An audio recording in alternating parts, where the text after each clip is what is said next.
Alright, looks like we're alive. That's a good start. Always helps when you're live and breathing and doing stuff.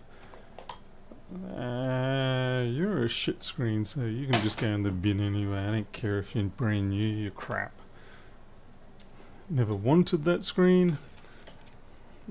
It was the only one I had available to me when I ordered, because they ran out of stock of the ones I prefer. And as soon as it got here, I was like, nope, not going to use that on a customer's phone. So I threw it away. Just then.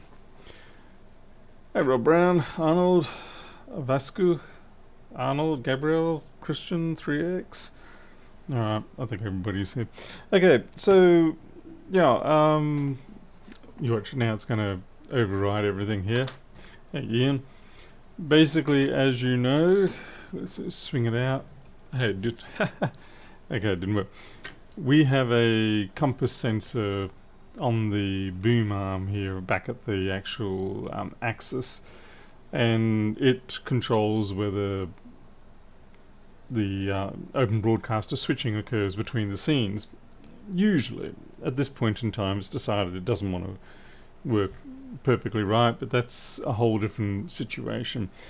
Anyway, the microscope light, the ring light, it stays on all the time. Like when I swing it back, it's going to stay on, and yeah, it's not the world's biggest problem. You know, you can see the illumination here, but I would like it to turn off because it does still get pretty warm, even though, you know, I've got heat sinks and everything on it. It's still a fair bit of heat. It's like 24, yeah, about 24 watts of power, and that adds up if it's running all day. So I've got this dodgy old USB-C 3 switch that I tried to do many years ago. The core principle works fine. It switches on and off, but I got my routing wrong for the particular USB 3 things. USB 2 was dead easy, but USB 3 ended up being a disaster. So I'm going to have to replace a few things on this, and hopefully then I'm going to really be disgusting here, and I'm actually going to cut the cable from the 24 volt 1 amp power pack that drives the microscope line. And I'm going to cut that cable and just have the positive line go through the relay here. It's really bodgy and ugly, but you know, that's what I do around here. I'm bodgy and I'm ugly. So and of course we're going to use a good wholesome USB mini. Fortunately, this thing shows up as its own power switch device. It doesn't show up as like a serial port or anything like that, so it's very easy to detect and control it directly. I use the same concept in my data recovery machine for switching the hard drive on and off as required. Alright, yeah, micro's been done long ago. Hello there, Severus Topro. So first thing I'm going to do is strip off the parts that are busted on this. Like I said, this has been sitting in my scrap box for way too long, and I can see it's got plenty of bodginess on it already. We'll take the connectors off. This USB-C connector, not USB-C, this mini connector feels a bit funny, so I'm going to take that off too. Yeah, let's just get started by stripping things off that we don't need. And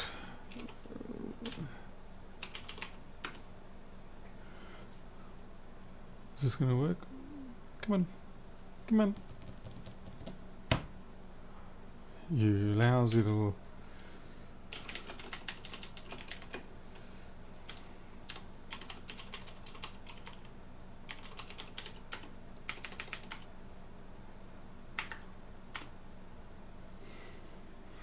Why is OBS not responding to this?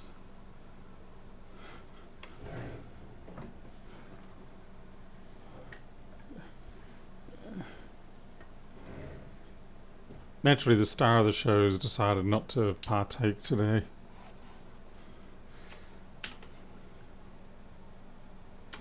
I think what the problem...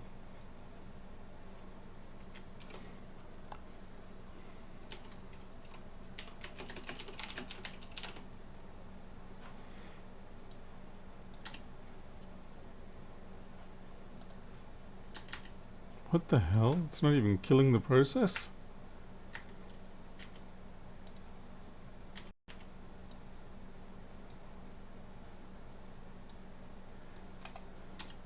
That's because I inadvertently killed something else.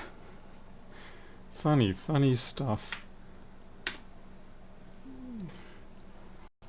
Alright, okay, that's up and running now. Alright, I've got to sort out that whole microscope compass thing eventually too. The whole compass switch itself needs to go through a few revisions, I think. As you can see, this has got the classics that have been sitting in a junk pile for too long look. First thing we'll do is we'll take this connector off. It's a bit dodgy. And put a nice new one on.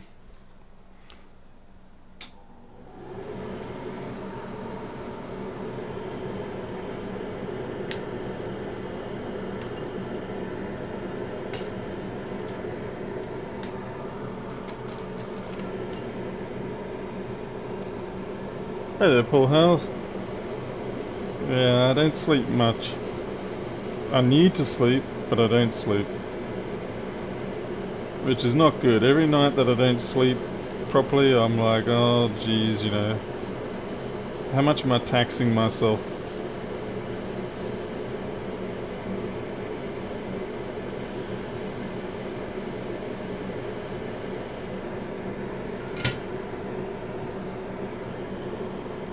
Three to 4 hours, yeah, that sadly is about the reality of it, and I really am definitely not happy about that.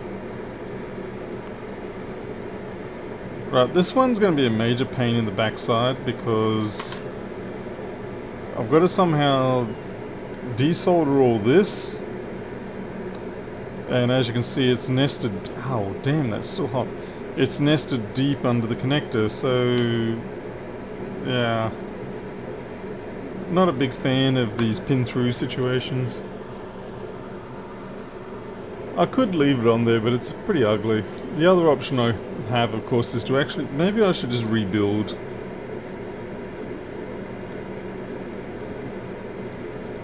What's the vote? Let's take a vote.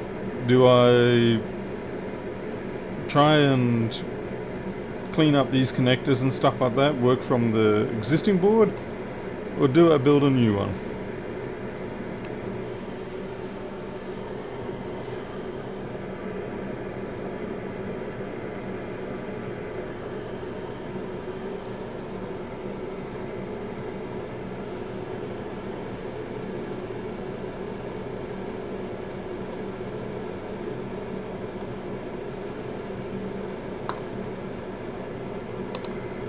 I mean, I've got most of the parts that I can tell. Anything I don't have, I can strip. Looks like 6 skills are straight in with the shiny and new.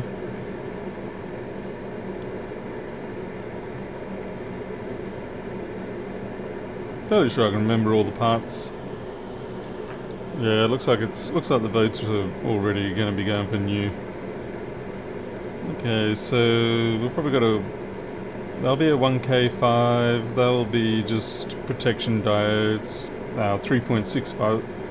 These will be 68 ohms. That'll be at 12 megahertz. We will take the 2313 chip and put it on here. This will be MOSFET drive, flyback diode. It won't be too bad, we can do this.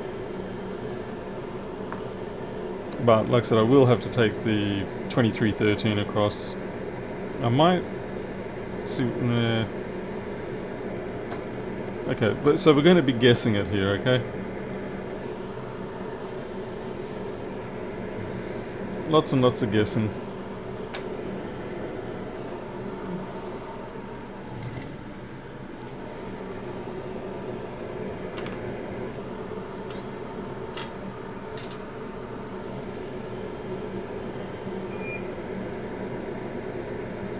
Fortunately, this circuit is so standard that, yeah, it shouldn't be a big problem.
Just easier for me to smear flux everywhere.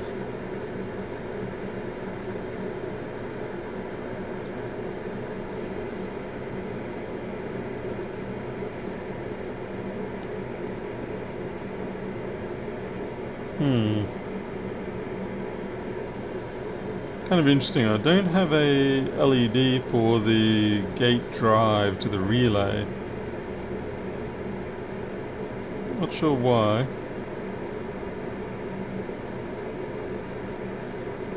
I mean, I've got one over here, but that's...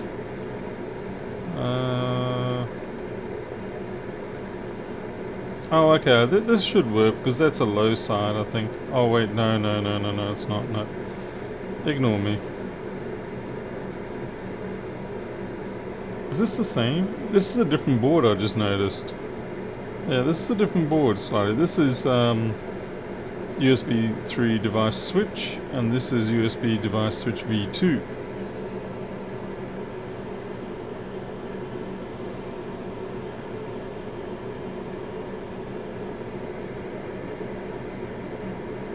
Oh well.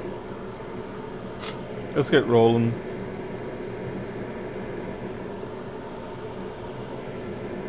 Yeah, Graham, a lot of the time when it comes to tech support, things like that, I usually just pretend I'm doing what they want me to do. Unless I'm guessing that they're going to be able to detect something at their end.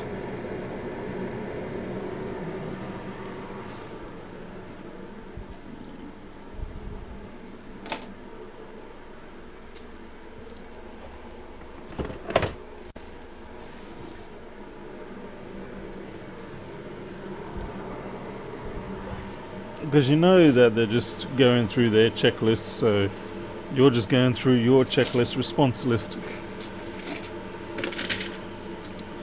Okay, let's see if what have I got here.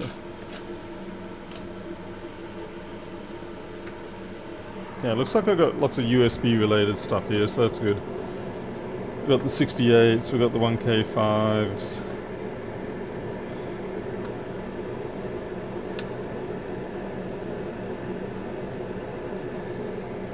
So that's a 68, another 68,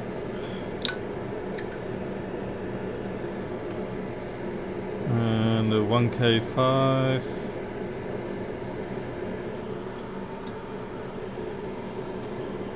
Hey there, MM.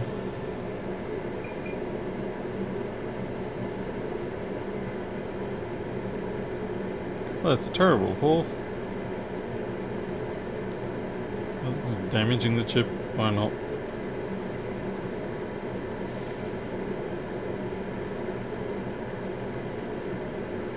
I'll be interested to see if someone has created a updated version of the VUSB system that works with the newer 1 series Atmel AVRs.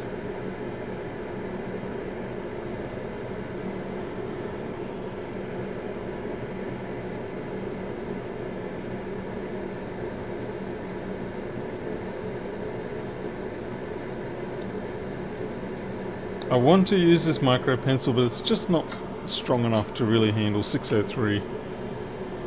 Hey Keith McDermott.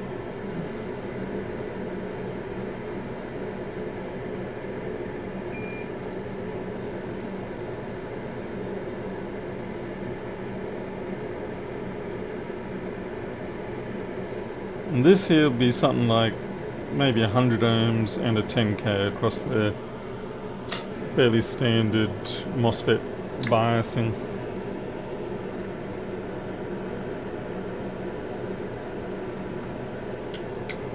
$10K is actually a very strong pull down from this MOSFET that I'm going to put in here, but we'll use it. I mean, strong is relative. He's still not doing more than maybe half a milliamp.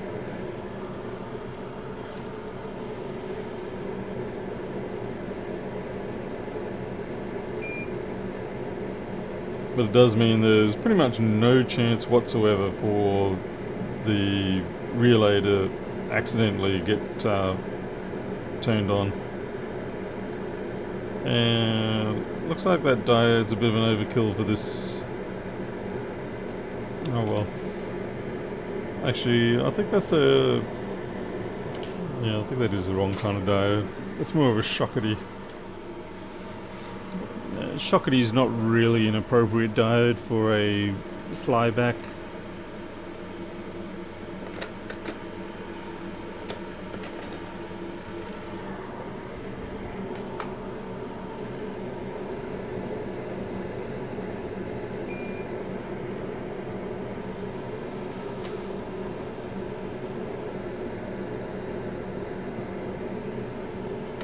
Yeah, I've just got to see if I've got something that does suit the situation.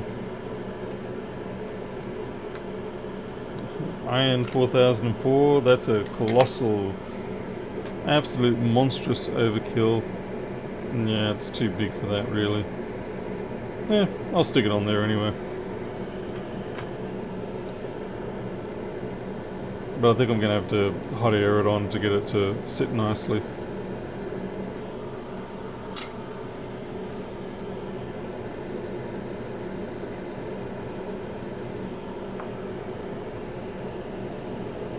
And with these diodes on the relay, you have them reverse biased.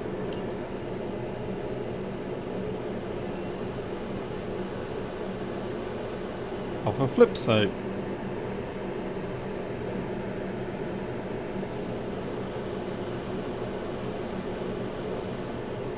Right. The diode really says, I don't want to be part of this.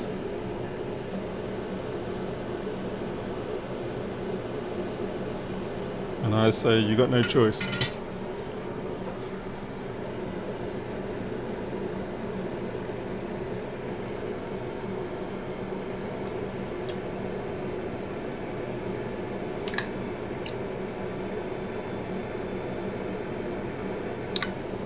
Yeah, I'm going to use the 68 ohm for the gate drive.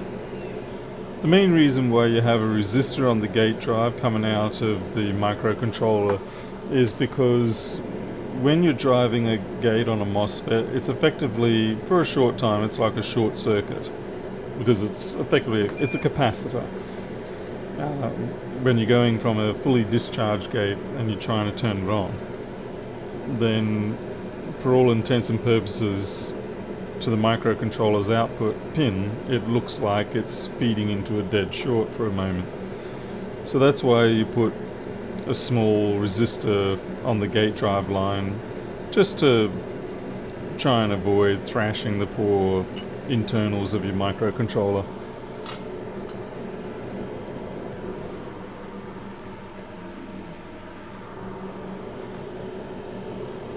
Hey there, Jason.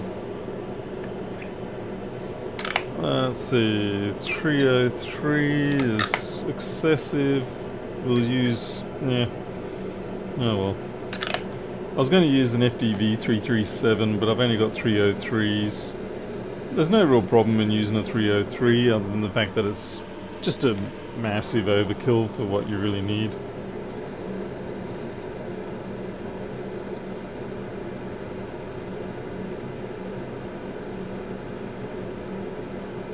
Ah, get off.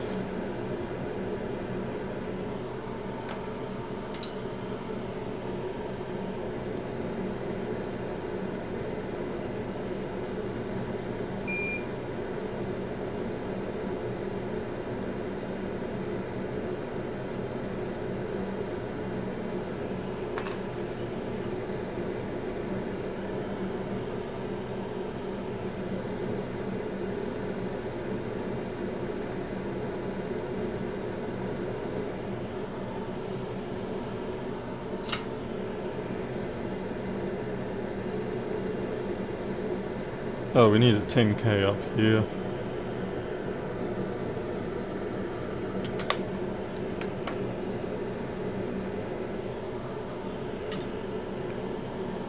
Hey there, Shad. You broke an espresso coffee maker that reads pods like K-cups. Didn't break it on me blank. Makes one... It blinks orange on the second pod failing. Modern...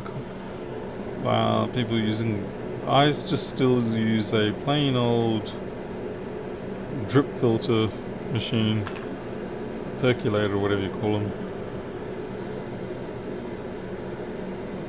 Personally, I'm more of a mocha pot person.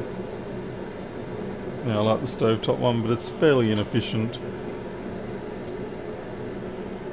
Oh, what the flip? I just put that in the wrong place. Hey there, admin media.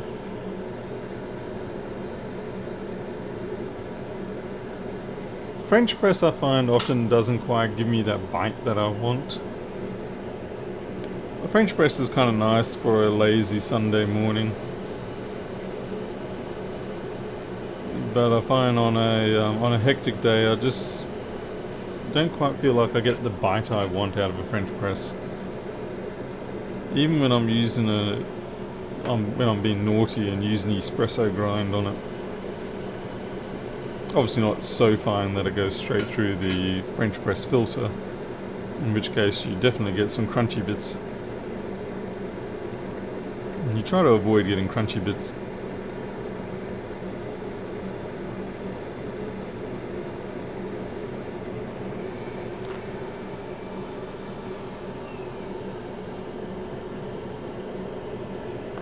Alright, so now I've got to get this thing transferred over to the other one without making it smell like, I don't know, some medieval town where they've just burnt some witches with all the burning flesh and hair. I guess it's just going to have to smell bad.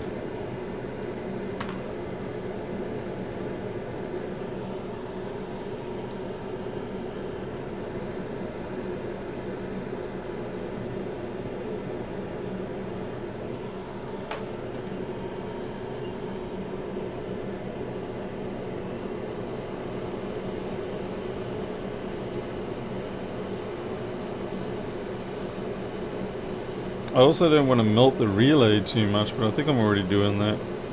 I do have a spare relay, but I gave away most of my relays to a person. Yeah, I'm screwing up the relay.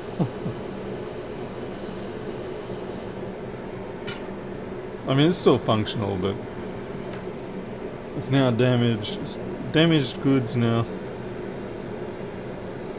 I might clean that up.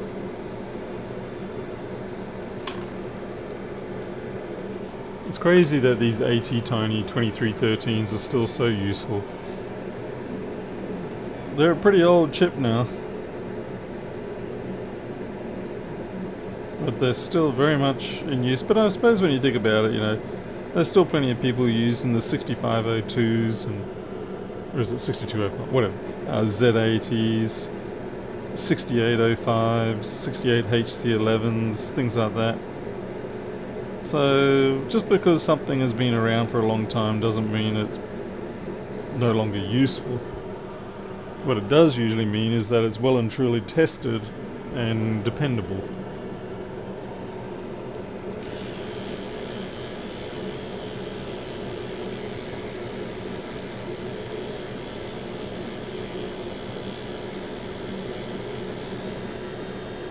Yeah, proven in the field, exactly.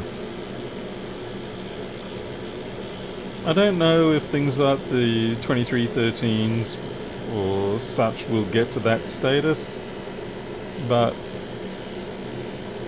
I can certainly depend on them. They're getting pretty expensive now though. I think they're around about $3 a pop. Or I used to get them for around about $1 each at one point.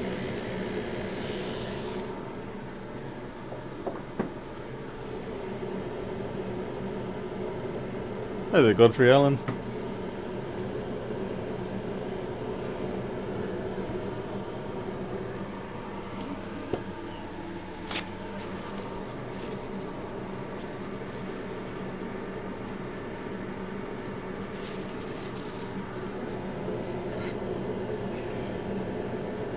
It looks new, like the stuff I get from AliExpress.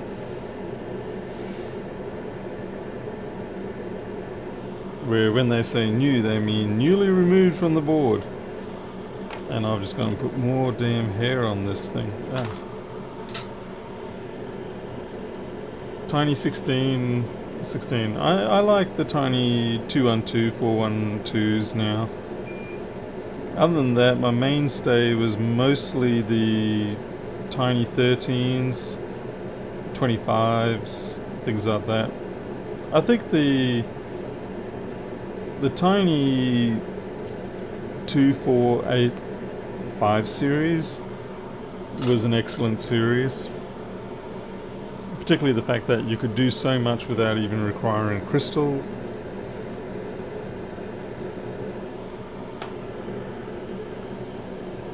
Hey there, laptop. Particularly the tiny 45. It's an impressive 8-pin chip.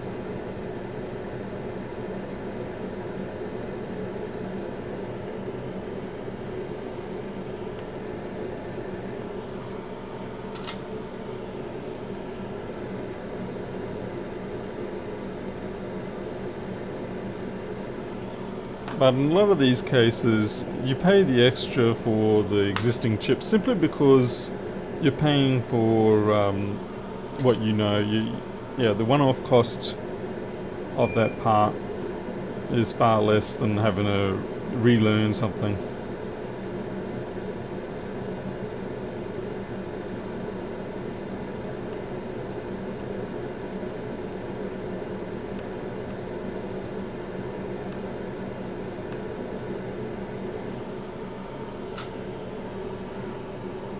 £1.70 for 100 pieces.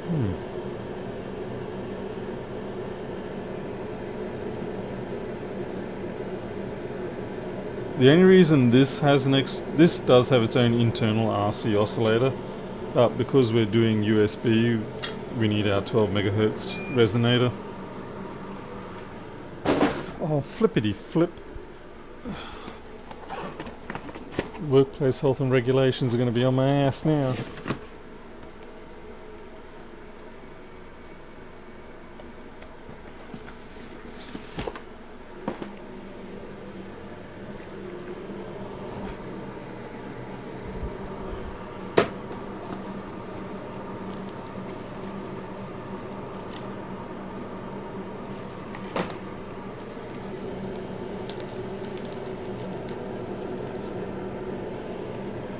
I mean, almost all the AT Tinies are, they have their own internal oscillator, and all you need is that one decoupling cap.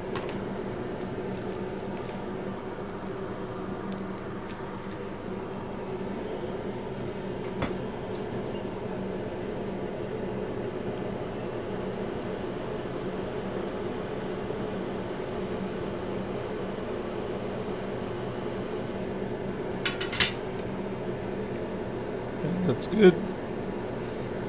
Oh yeah, we need our 3.6 volt Zenas. It's kind of a bit funny seeing a 3.6 volt Zener. I mean, the softness of the knee at 3.6 volts is just, it's not exactly a hard Zenering effect at 3.6.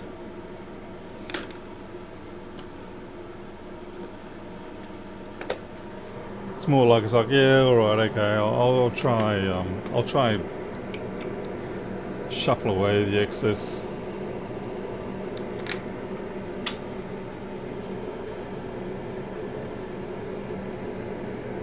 I got one too many there.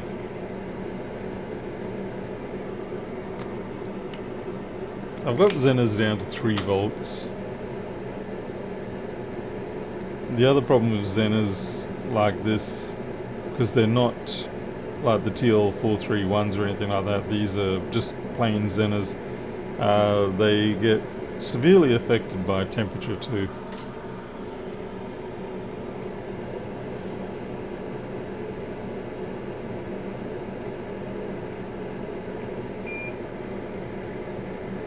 If you want a more something that's even beginning to be dependable, you use TL431s.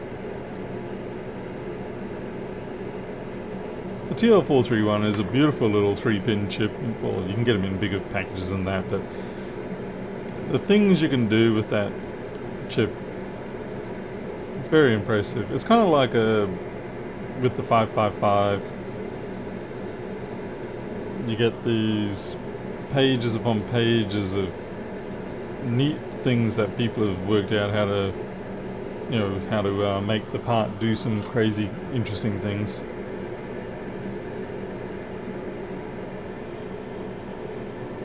Let's see.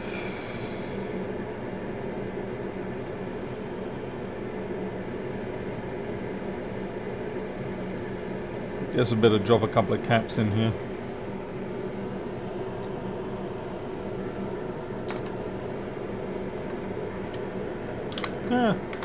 There's my 100 nanofarads.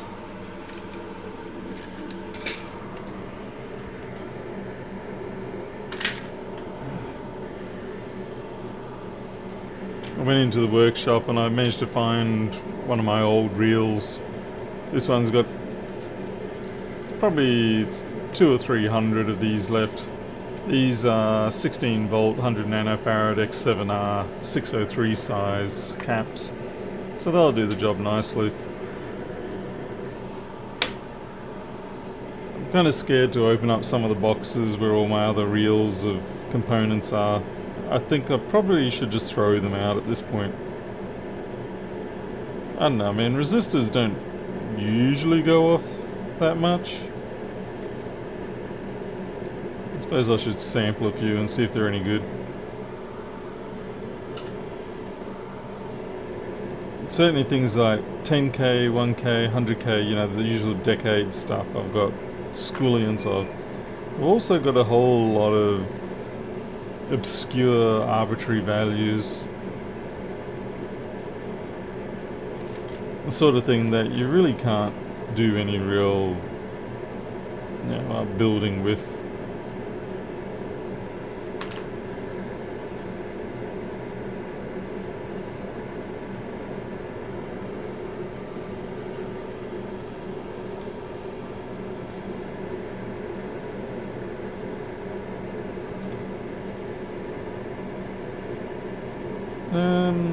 Right, I've just got a couple of LEDs. So this LED here is going to be power, and this one here is going to be just an indicator for going out.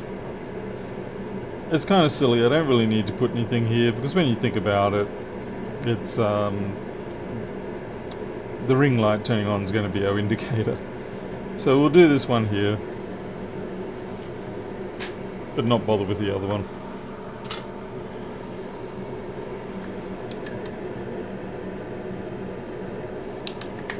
We use a 330 ohm with lots of fuzzy bits.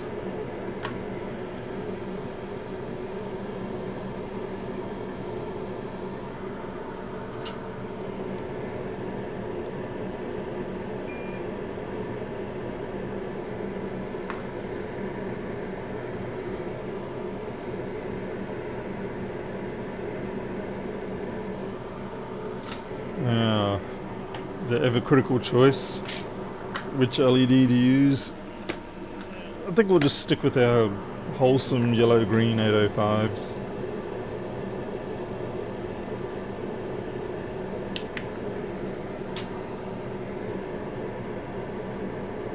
I do love a nice yellow-green status LED for power.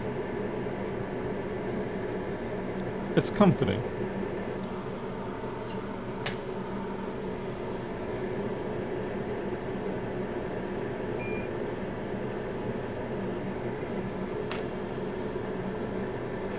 Here go for searing bright blues. Yeah, drives me mad how they do that.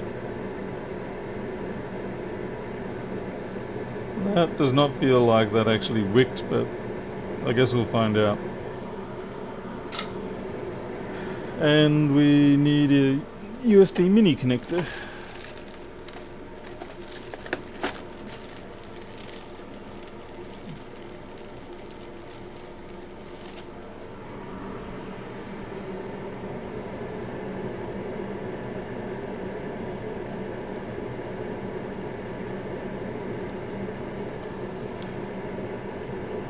Definitely a problem using old stuff is there's even more hair than usual.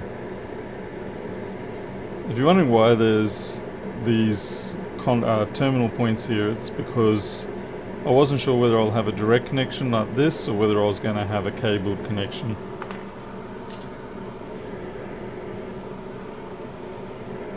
With the original design. And half the time I do that just simply because, well, you never know what you might use the board for later.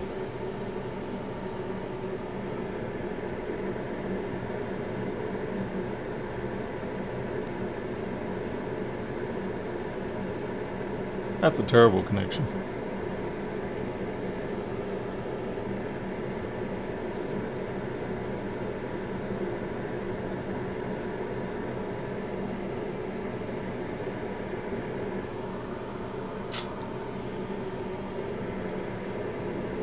I can hand do these mini connectors rather than the USB-C ones because the pads are quite large.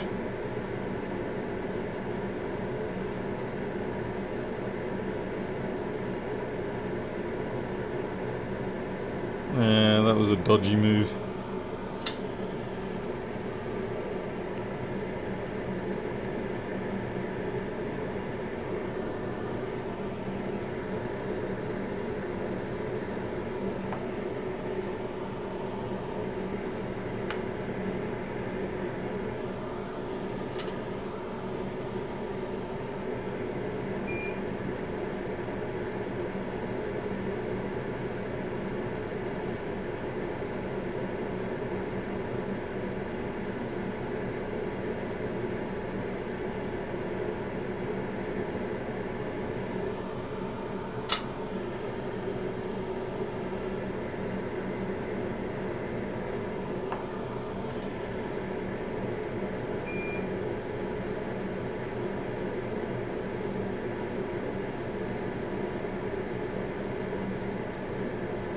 Yeah, that's pretty good.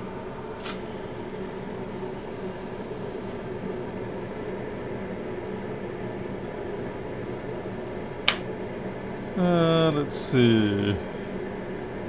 I don't think there's much else for me to do other than to put the relay on now.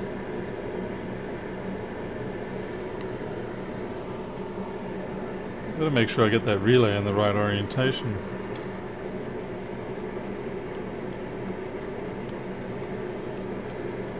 Should be like that. Fortunately, the way the relays are pinned, you can see there's a difference in the distances, so you're not really going to botch it up. I think the hardest thing with this is simply holding the circuit board up while you do it.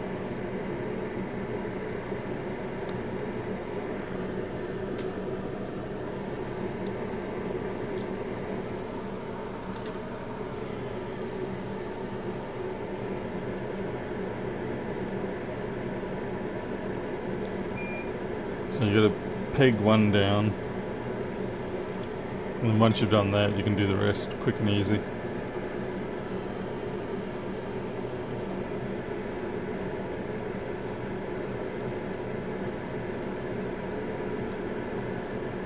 It's slightly imbalanced,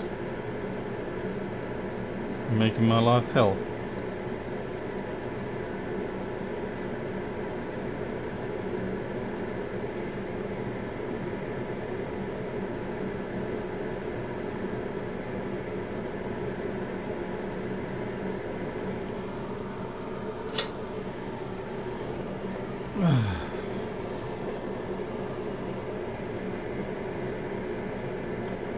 Alright, theoretically at this point it should actually work.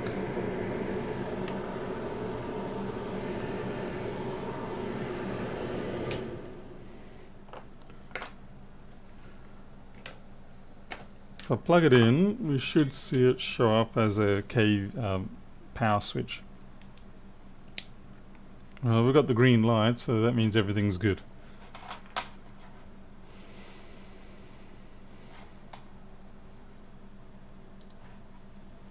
The chip was already flashed from the previous board.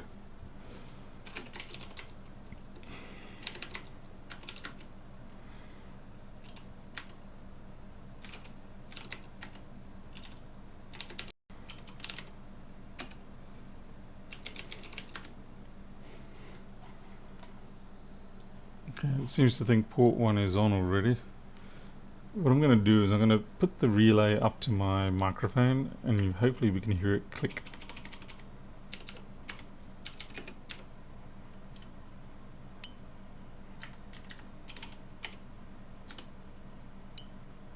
Yep.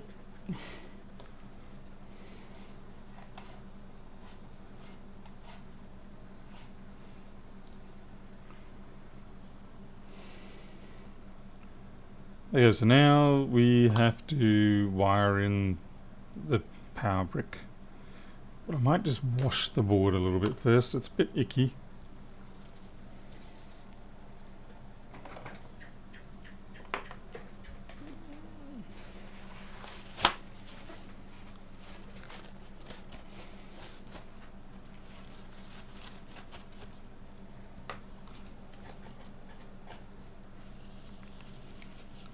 Very simple board.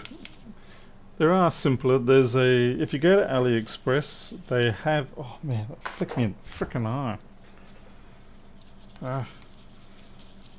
Do not look at the laser with the remaining eye. Yeah, if you go to AliExpress, they have CH340 based relay switches, and I'm not sure how they're doing it with the CH340. You do have to send some sort of command, and I think maybe it's an internal protocol or internal firmware, something that I don't see documented, where it will hold one of the lines high or low rather than just being a serial data output. So if that was the case, then I could easily, I've got a million of those CH340s. It seems like an easy way. The downside is that it is serial based. So therefore, you'd have to detect that you got the right one and all that sort of stuff. So at least this way, you're talking to the power switch directly. Was the old board's relay starting to get lazy? No, it was just that the old board was ugly and full of cruft, and I had the USB connectors on it, and I didn't want them on there. And so I figured by the time I finished messing around with this one, I really would have been better off just going new. As it is, this is a massive overkill in terms of board size. Half this width could easily have been achieved. Let's see now. I've still got flux on there, damn it. The other thing I've got on here, which I forgot about, I used to make a relay switch that was very popular for model aircraft. And I would spend half the day just doing this, clipping off the damn leads.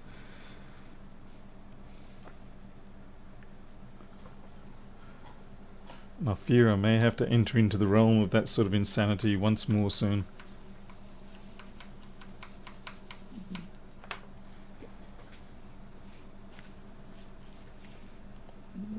Let me have a look, Christian. Yeah, that's them. Yeah.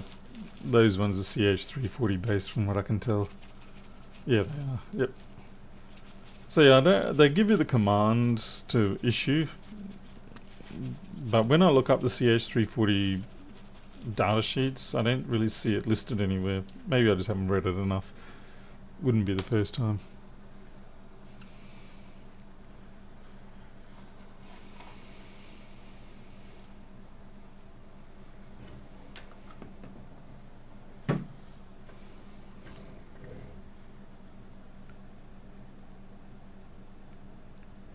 Well, it's looking shiny enough. I think we can put that into production. Now the fun part's going to be that I have to actually work out which one's normally open, normally closed. I'm going to say power's going to have to come in on this one here. So we're bringing in power here. And I'm going to say this is a normally open connection, and we'll take the power out there. I probably am also going to tie the ground in, or is that actually not a... Yeah, I need to tie the ground in, because otherwise, even though these, they're galvanically isolated, actually no, you know what, I'm not going to. No, I'm just going to chop the plus wire. And naturally, like an idiot, I put it on underneath the relay, so I can't perfectly guess what I'm going to do here. I should have done 2 channels. Oh well, doesn't matter. Cut the positive wire.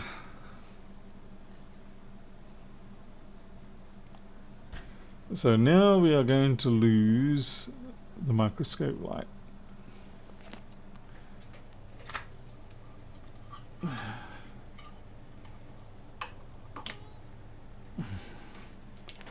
It actually doesn't really matter which side you cut, whether it's positive or negative.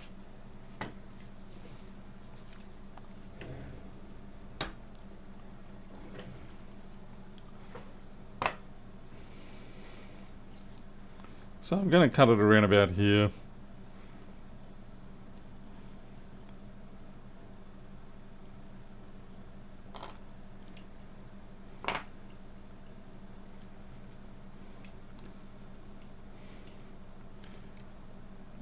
I can never remember the convention on these. You've got the dashed line and then you've got the non-dashed line.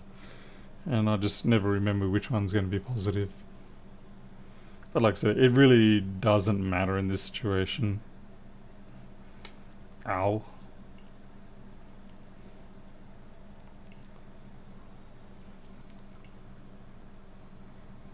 Actually, maybe I'll just put it up about here.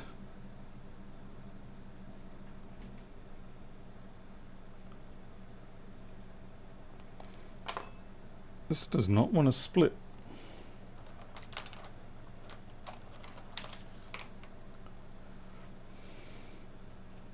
Yeah, dashed is my inclination for positive.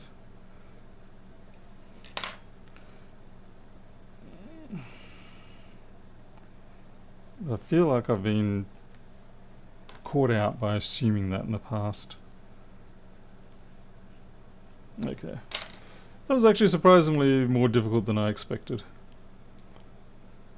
Okay, so here's our dash. We're going to assume that's positive.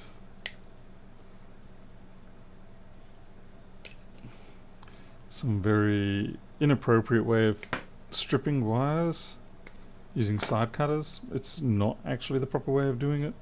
Supposed to get proper wire strippers.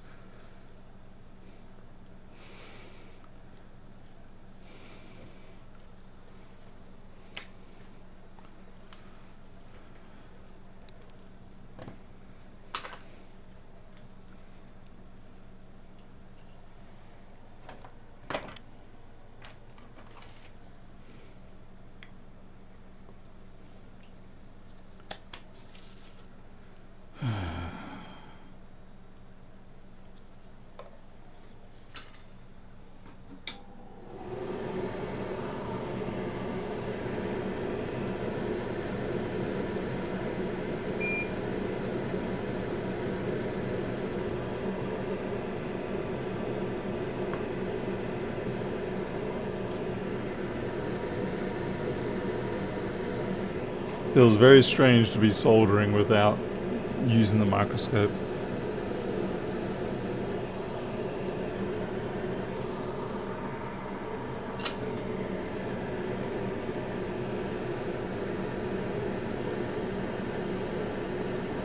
I have a horrible feeling this cable is actually not going to fit into those holes. Classic. Oh, there we go. A bit of rubbing and a bit of pushing and a bit of hoping and a bit of squeezing, and it made it through.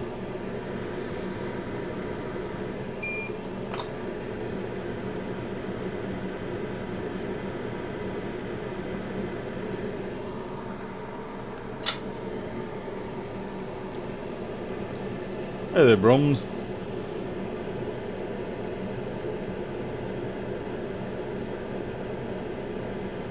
Sometimes you get the old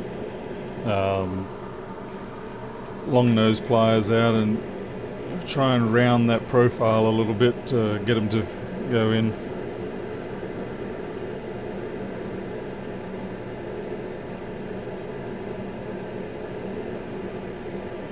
one's been a little more reluctant.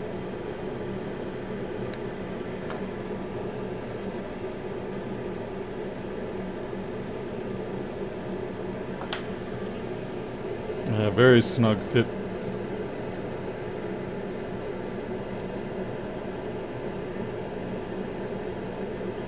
Yeah, it's starting to crush up the cable, so I might have to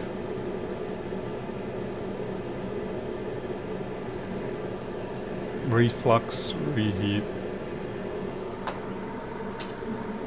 The hole should be the same size.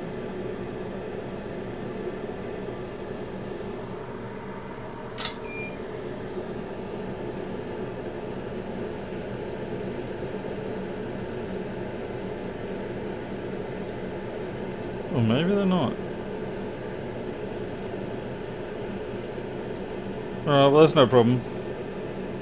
I'll just put it over here on the pad that's exposed, or I don't want to scratch back actually here because it's right on the ground plane. It's easier for me to just tack it down over here.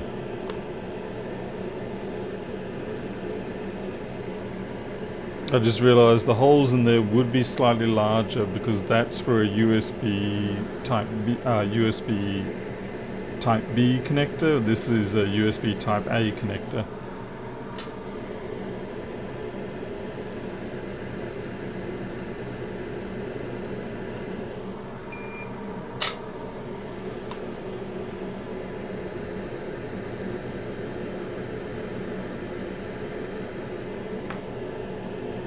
We'll provide some restitution force simply just through the use of hot glue in a bit.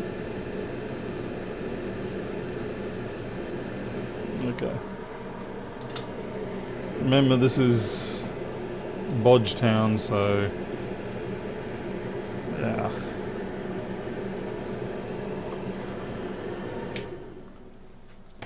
Okay, let's see if I can. And this is when I realized oh no, I can still fit that. That's cool. Yep. I was worried then for a second I wouldn't be able to get the transformer block back into where it was, from whence it came. Okay, nothing blew up when I just plugged that in. So this is the control cable.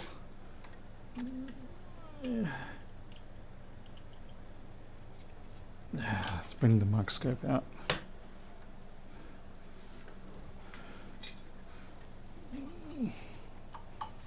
Oh God, Mr. Daniels, what have you done? Oh, there we go. Okay. And it looks like we've got the reverse of what we're anticipating, have we? Oh no, that's correct. It has remembered. Let's see above. It has remembered what the status of it was before, so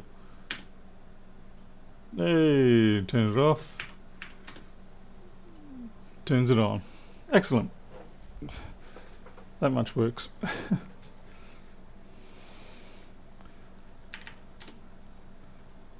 Okay. So now we have electronic control of our light. There are many other ways we could have done this. We could have just simply used a modern fancy remote wireless power switch and controlled it through some sort of exotic software stack. But this is a little lighter and easier to manage, and you're not dependent on someone's 240 volt power brick. So what we're going to do here is we have to now integrate this into my switching software.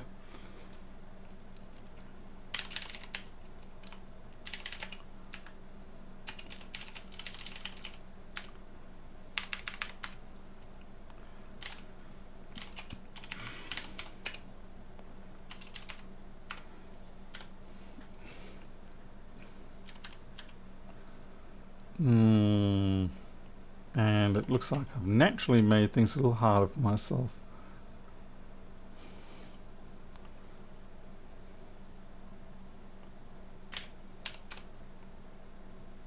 Wait, what, where do I have to go?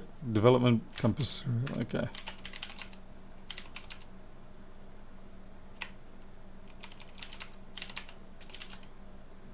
compass serial. Ah, yeah, that's correct. Yep. Okay, so we need to basically add another feature that lets me invoke some kind of shell command.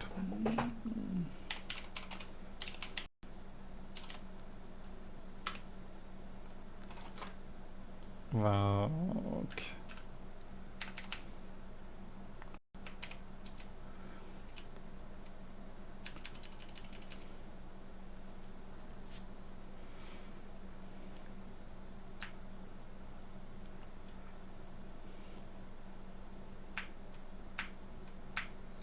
Just trying to think how I want to go about doing this.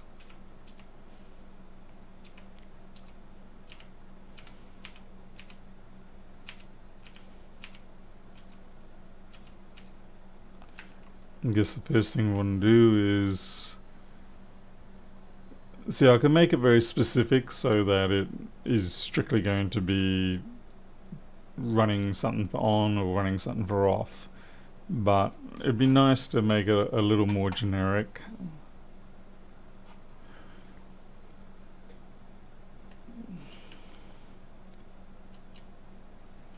So what parameters am I using now? Oh, here we go. So we've got start, end, hysteresis, pause, active key, inactive key. I guess we can have something called like shell command.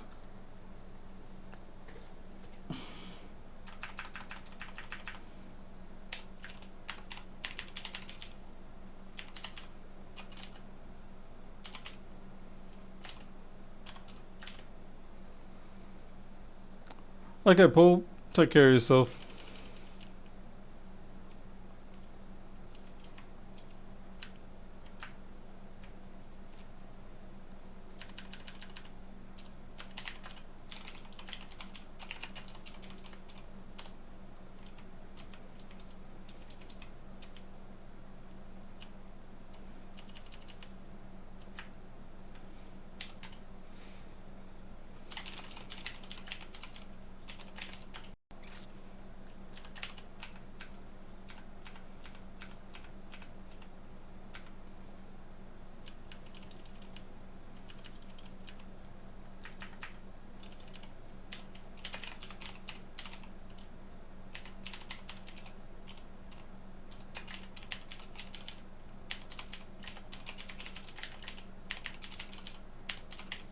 I know that's redundant. You don't have to tell me.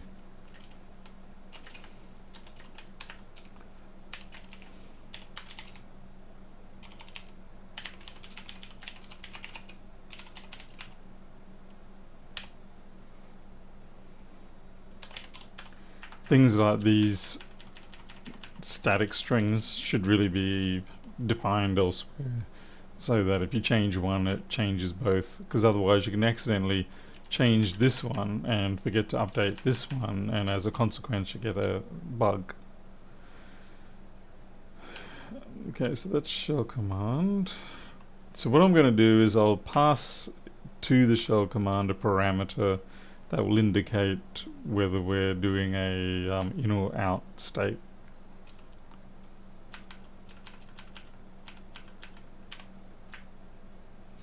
So here, where we've got scene active, scene inactive, this is where we'll do the shell command. Just trying to think whether I can get away with using system or whether I'm going to have to use exelp or something like that. I might have to use exelp.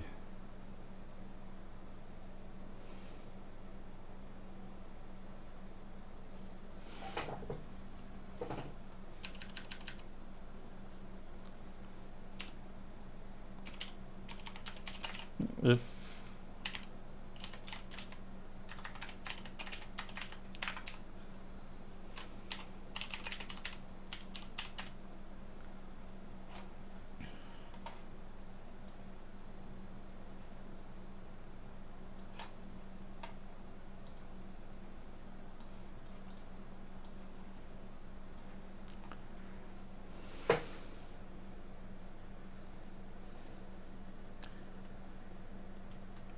Actually, we'll just use exel.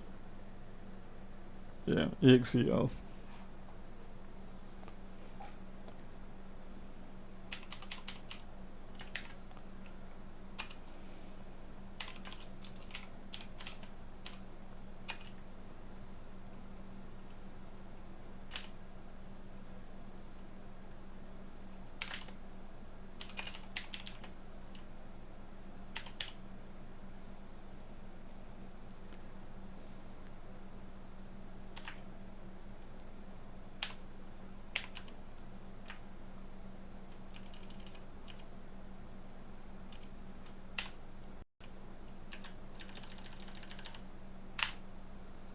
Hey there, David de Villiers.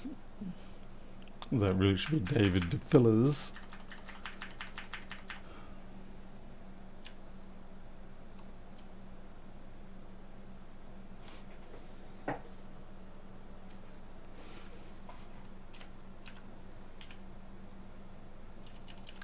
Of the Ville. Mm-hmm.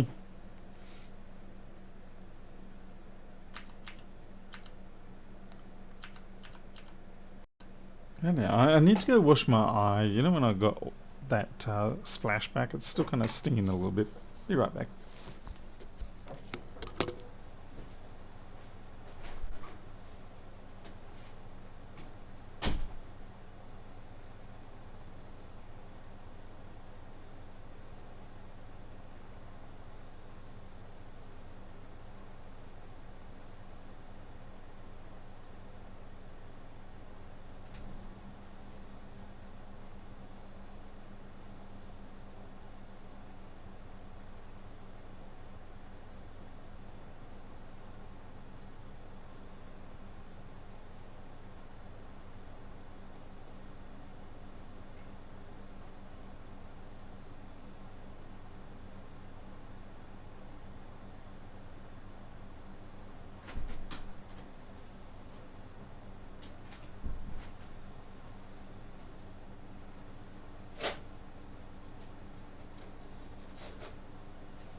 So he sprays more alcohol around.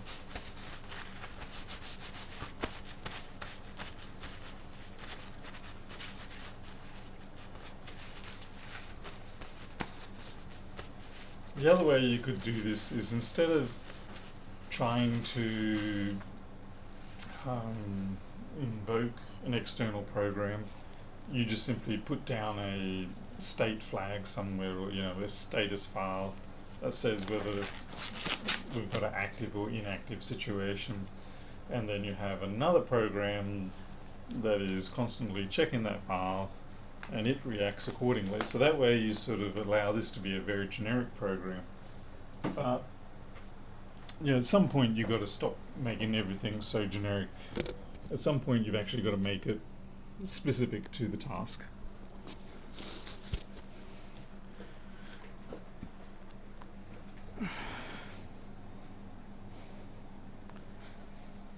So we're going to do that here.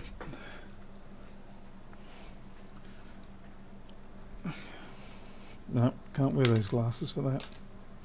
Let's go back to full schematics. Let's see. I'm not sure if this is going to compile or not, but anyway, we'll see.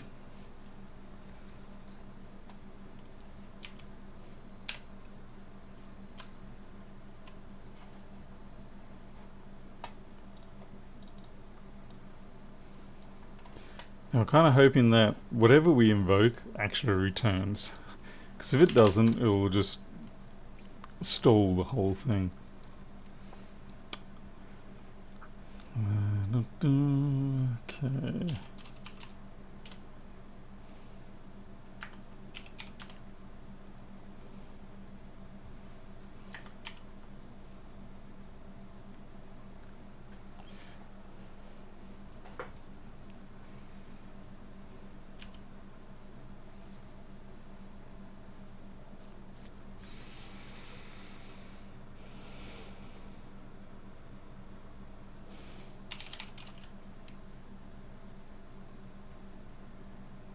We will need to have a small shell script though.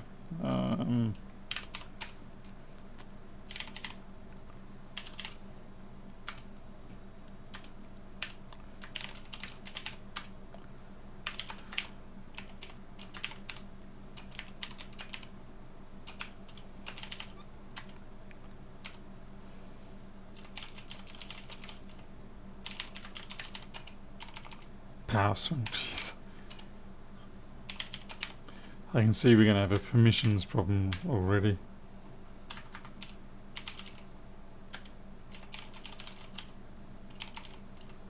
And I should have made this a variable anyway.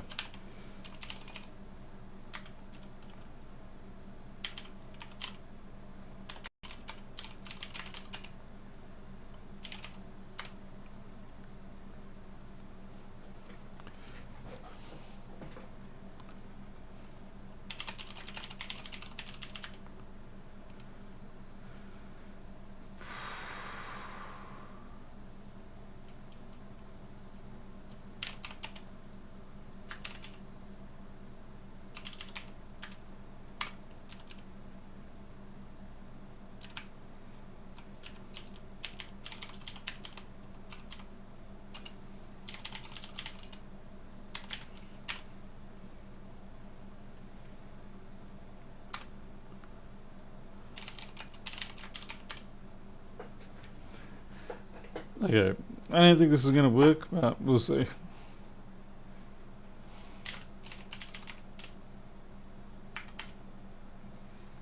Okay, so we do actually at least initially it didn't crash. Oh, it turned on the freaking light. It actually did do it. Holy damn.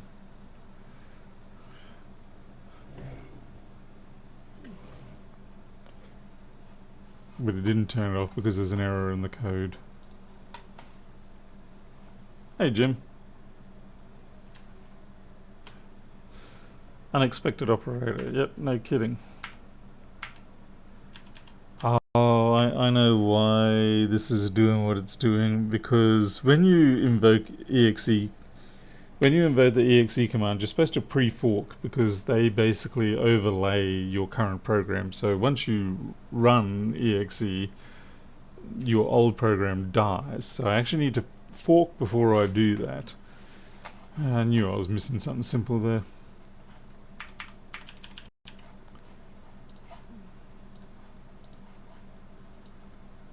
And that's why the system call is handy, because the system call does the pre-fork for you. So like you go man system.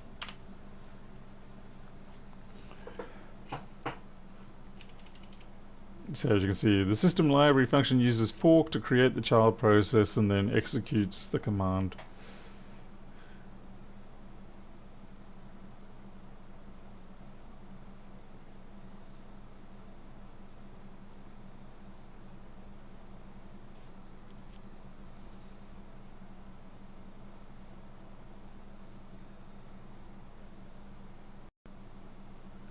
So basically, we just got to do our forking.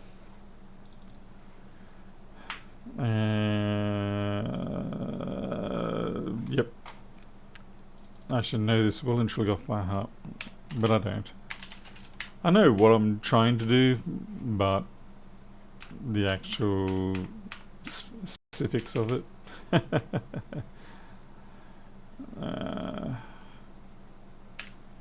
Let's see.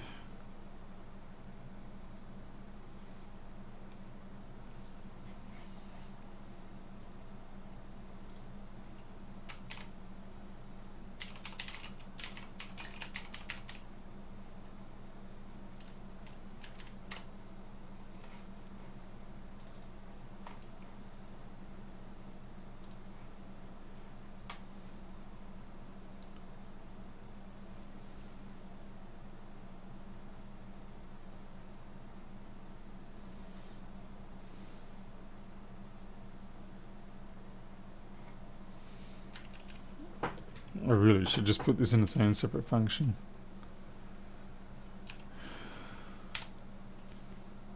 Okay.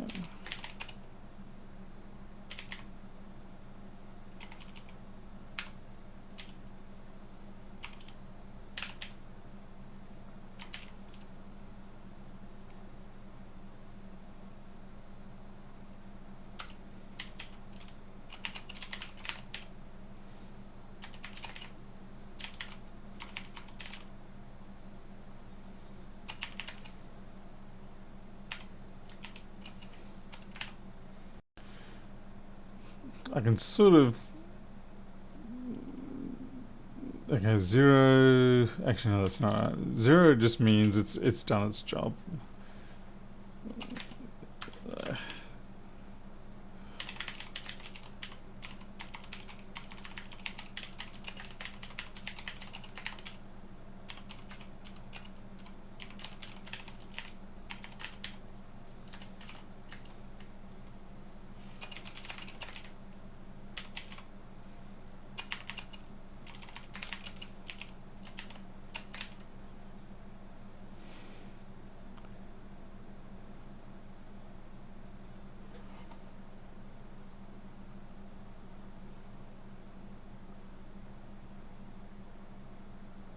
Actually, no, that should actually be in 0. Sorry. Getting late, making mistakes.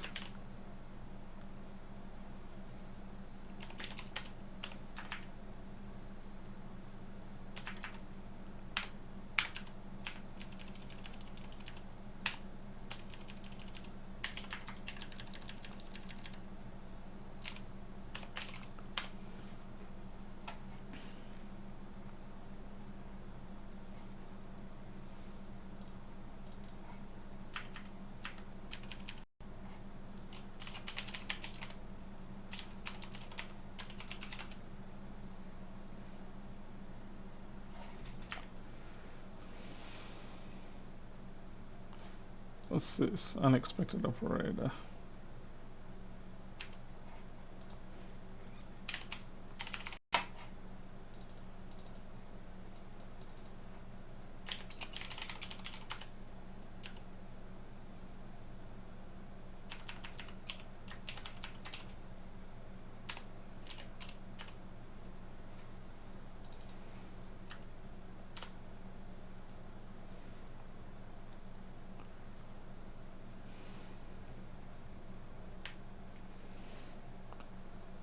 Illegal number. Funny.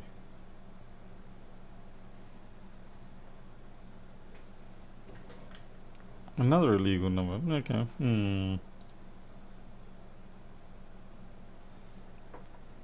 Use the system. Paul, I use fork and PID all the time. I don't like to use the system function. Don't tell me not what to code. Jeez, man. I do fork PID execute all the time. Yeah, I'll show you my code of normal stuff. Jesus Christ.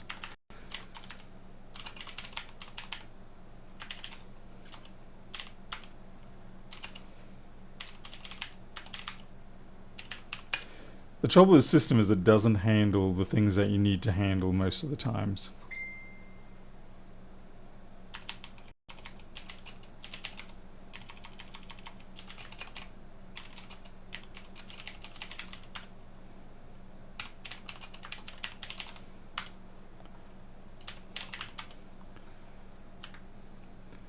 Yeah, I mean, you've got to handle errors out of it, and you've got to, there's just so many things that system will not handle for you. We've got all this sort of stuff, and that you just can't do it with system call. I don't need it here, but I'm just going to keep using it anyway. And also, it makes it easy for parameter passing for me anyway, because I am passing parameters, and I could just compose the string with a smprintf, but it's working now anyway.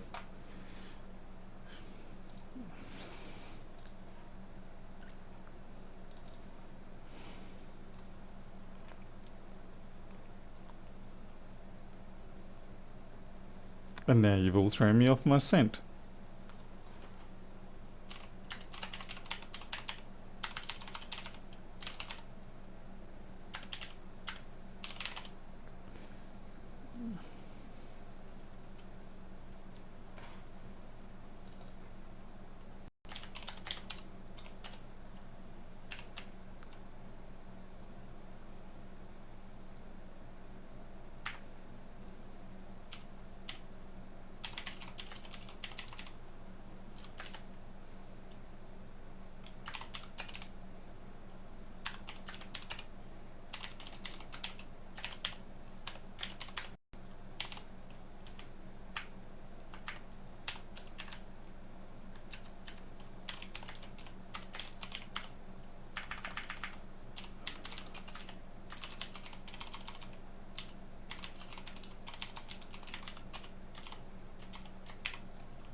Hey there, creature.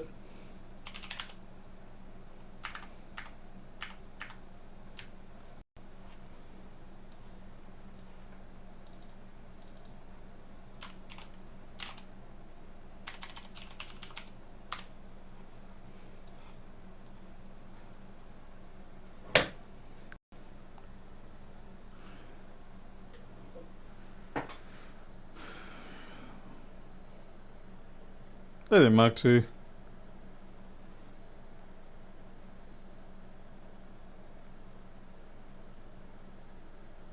Yes, I had an accident with the razor, a legitimate one.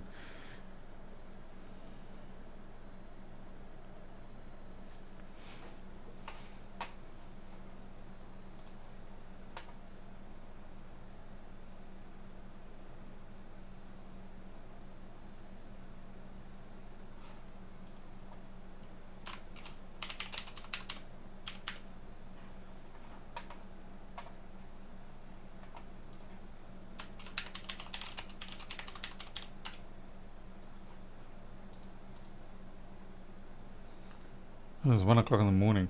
That's bad news for me.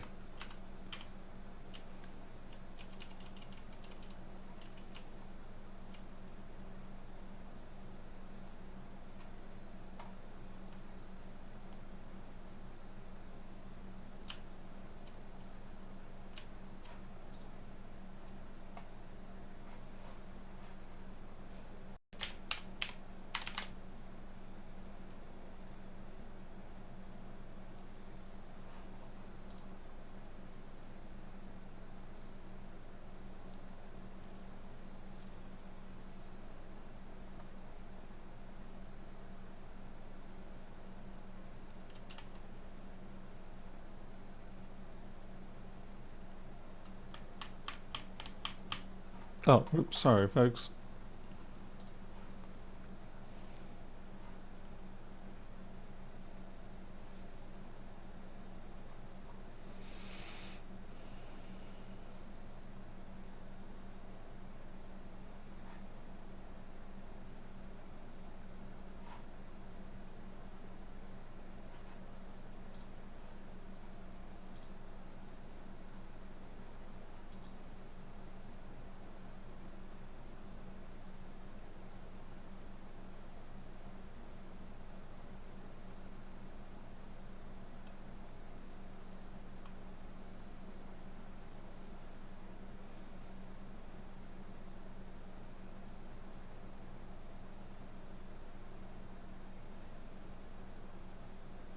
I just realised. No, try this.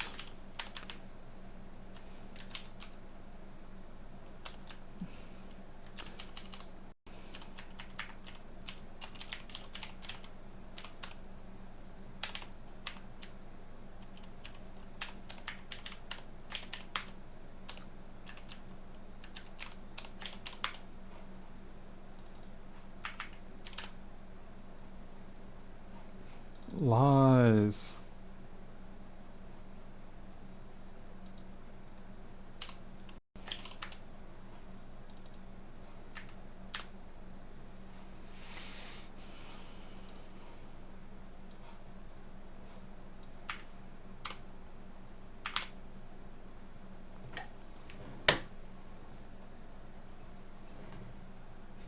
Okay, well, it's backwards, but it does work.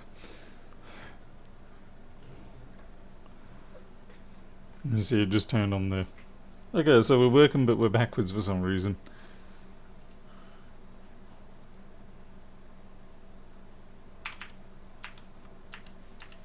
Well, that's okay. We'll just change the way the lights program runs.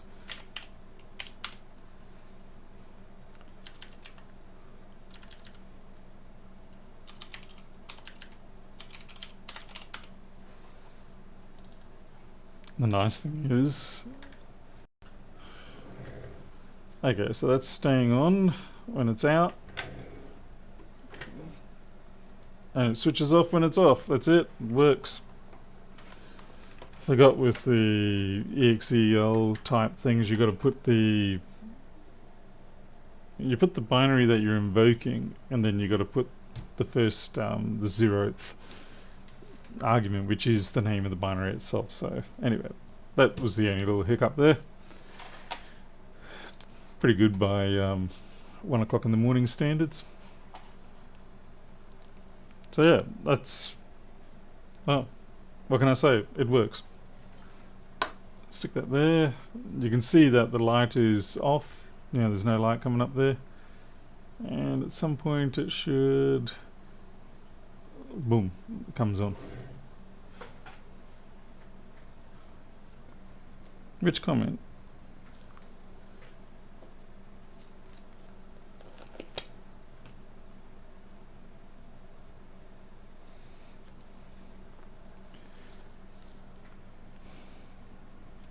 Anyway, that's it's kind of difficult for me to override this now. Okay, so on.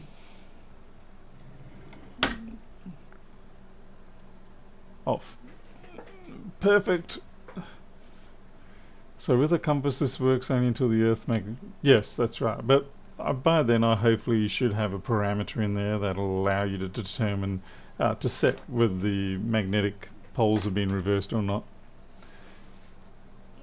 So that's not a bad solution overall.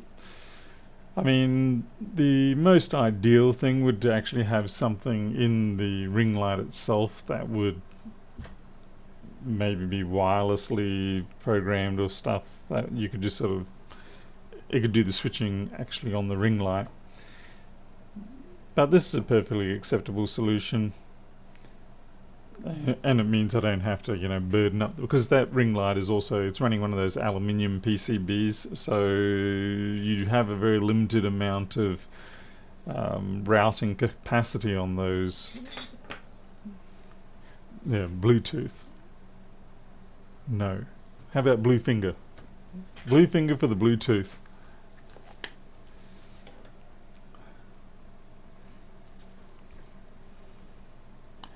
Yes, the Coriolis force doesn't really act on small volumes of water. It's thank you very much, Simpsons, for setting down that kind of misconception. Yeah, Coriolis force is basically only when you get up to the size of hurricanes, cyclones, and things like that. Not really toilets. You can actually prove it to yourself in many ways, because you can just influence the spin of water going down a sink by, you know, moving your hand through it initially, and you'll find it doesn't swing back. So alright, well, that's it. Nothing else to do. I suppose I should heat shrink that thing. Yeah, we've got a hot glue and heat shrink it.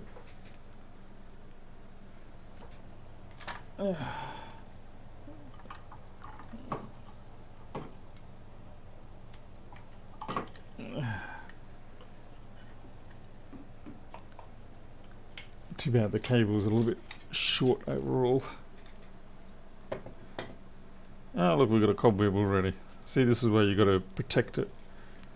It's going to get attacked from all directions. I'm not sure how I'm going to get the heat shrink on there.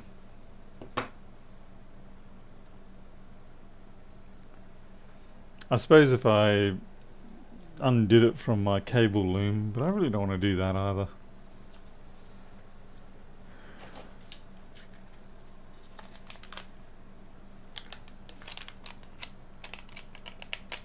It might just fit over that.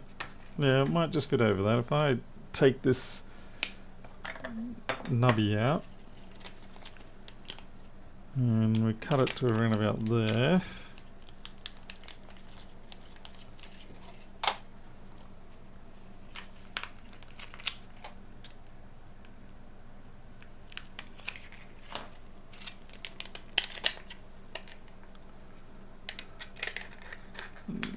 No, it's not going to fit.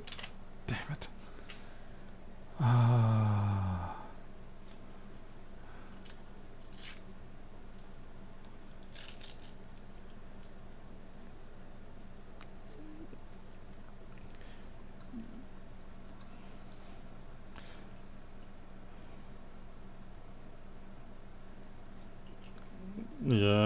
Suppose I could do it like this. That's some high grade crappy.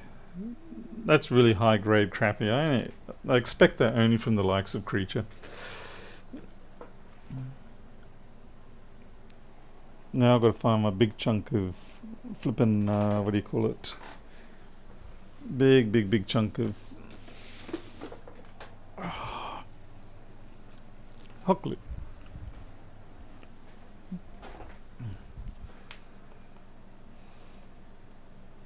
Yeah, something about that, so I should do it.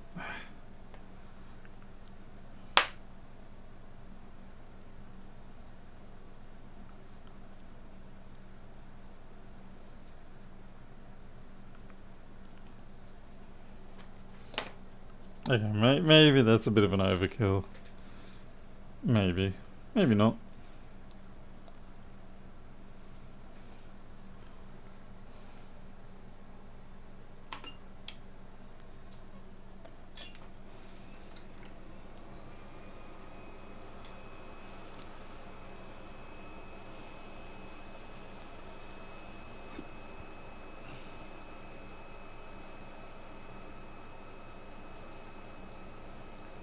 Can't have too much hot glue, can you?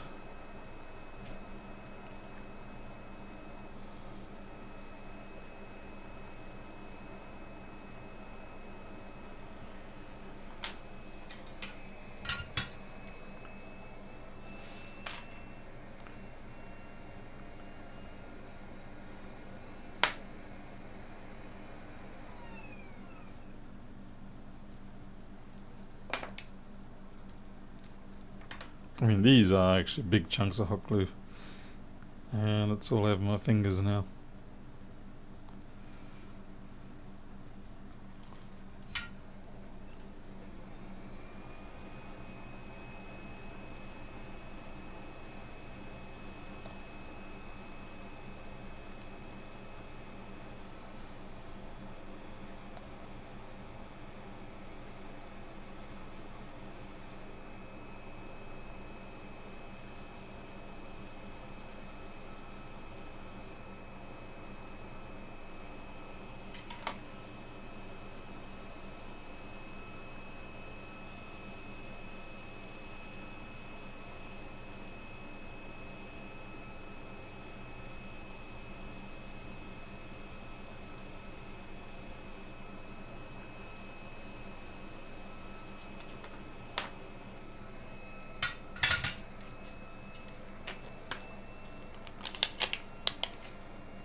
Shrinky dink time.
That's really terrible. But we're going to go with it.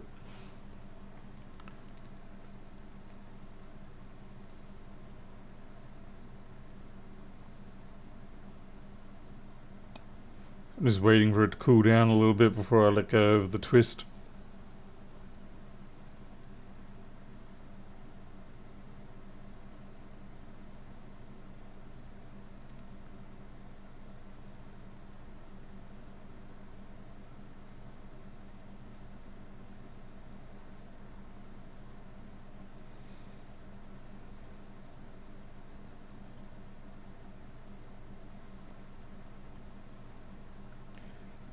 Getting there, getting there. The only trouble when you have large amounts of hot glue is, of course, it takes a while to get it up to temperature, and it takes a while for it to come down from temperature. Yeah, exactly. It'll take all winter. Okay, that's good. We can plug our Australian plug back in.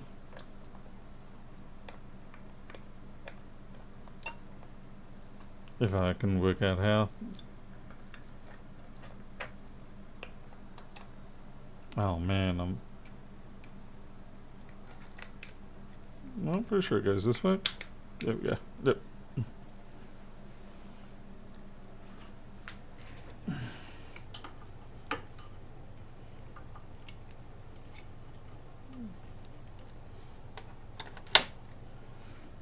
Okay.